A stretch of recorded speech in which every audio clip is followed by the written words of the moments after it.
Hello, Varshini. It is great to have you in our episodes of Placement Talk. So, would you like to start off by giving a small introduction on yourself and the company that you're placed in?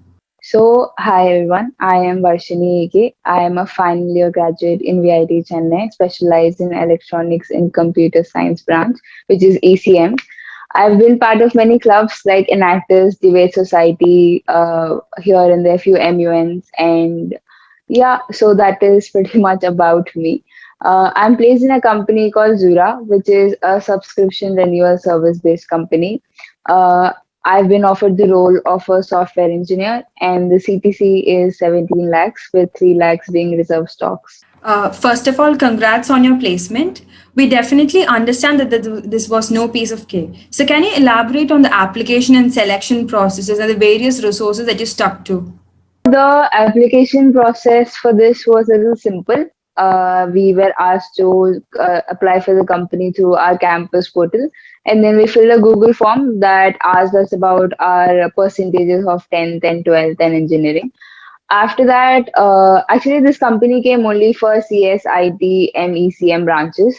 And then after that, they shortlisted around like 100 people, and then they gave us our placement talks. And then we wrote an exam on HackerRank for 120 minutes.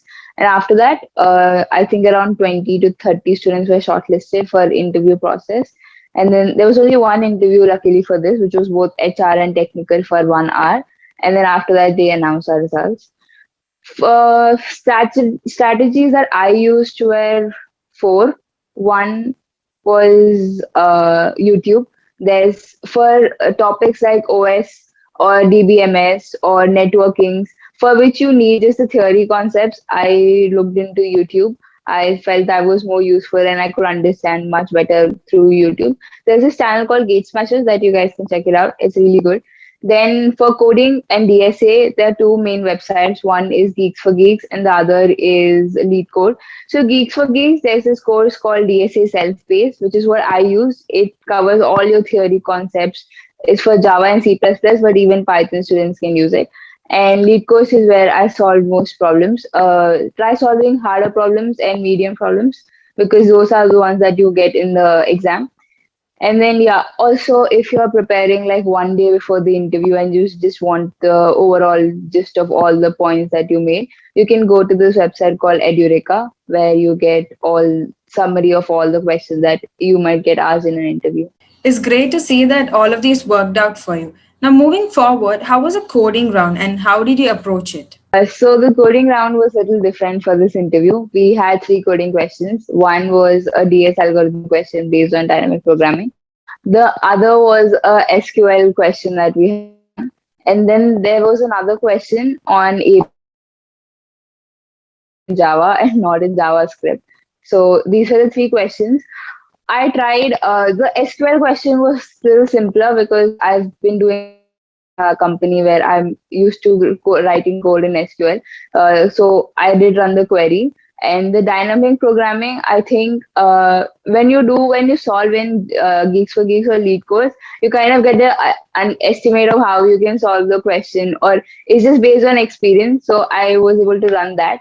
But the API question, I didn't know how to call an API through Java or Python, so I left. There was also 10 MCQs on AWS. Like they gave us a structure and then they asked us the diagrammic structure and they asked us to figure out what is missing or if it could be replaced. And it was a multiple answer question. So there were more than one answer slide. Yeah, that was a little hard. That was very intuitive. But even after having an edge over all these skills, it is a way we present a resume that seals the deal. So, how would you suggest that we build a perfect resume? So I don't think there's like anything but a perfect resume because I feel each role wants something else from you. So just make sure you put things in your resume that you're well aware of, that you can answer questions regarding them, because they can always ask you to, call an API or something like that if you put web development in your resume or something. Just don't lie about things, because then they'll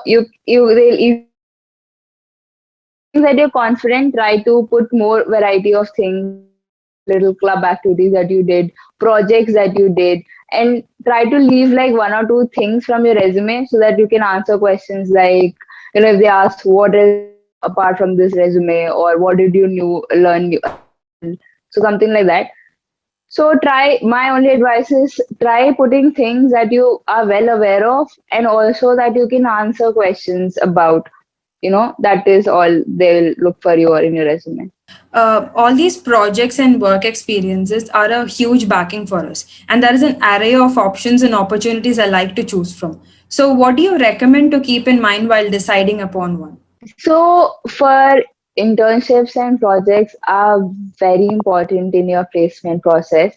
Like I remember I got selected in one of the companies just based on my past internship. Okay. So internship, make sure it is aligned to your resume. Like suppose if you are into ML and AI, try doing more projects in that area. Also cover like so there are like basic topics that you need to know, like SQL, or little of any programming language. So try involving them also, so that you have a pack that covers everything, that this is not like in one particular zone, because then if you get offered another role, then you'll be able to not speak so much about your projects. So my advice is choose your projects carefully, because they're actually going to impact your placement a lot. And also, yeah, try getting internships more in the area that you like. That's definitely an advice to keep in mind. Now, coming to college activities that shape us into a perfect candidate, how important of a role do you think soft skills play? Okay, to everybody, soft skills is very important. I mean, you will not realize it until your fourth year when you're in placements. It's very important for you guys to sit in the soft skills class, and especially towards the end, they also do programming things like DSA or collections or something like in Java. So please listen to your soft skills classes. Don't ignore them. They're very important. They give you like a base of things, and you can understand, and you can sell yourself in a much better way if you go through all the trainings that they're asking. I know it's a little hard, but just go ahead with it. It's very important. I really hope this session with you encourages our students to reach greater heights. So, would you like to give any advice to the juniors?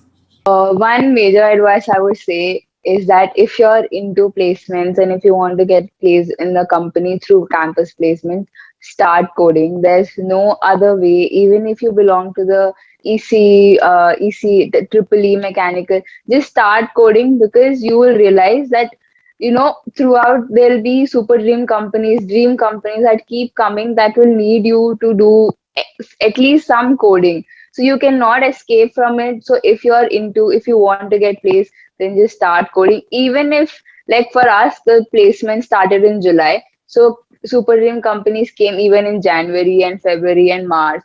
So even if you're in September and you're worried you won't get placed, just sit down, start coding, and then I'm sure you'll get placed in a very good company. So yeah, that is my advice. Also, don't take it too seriously. Don't be so hard on yourself, guys. Thank you for that, and we appreciate the time that you have taken for us today. Thank you so much for giving us the opportunity, and also, helping the junior students.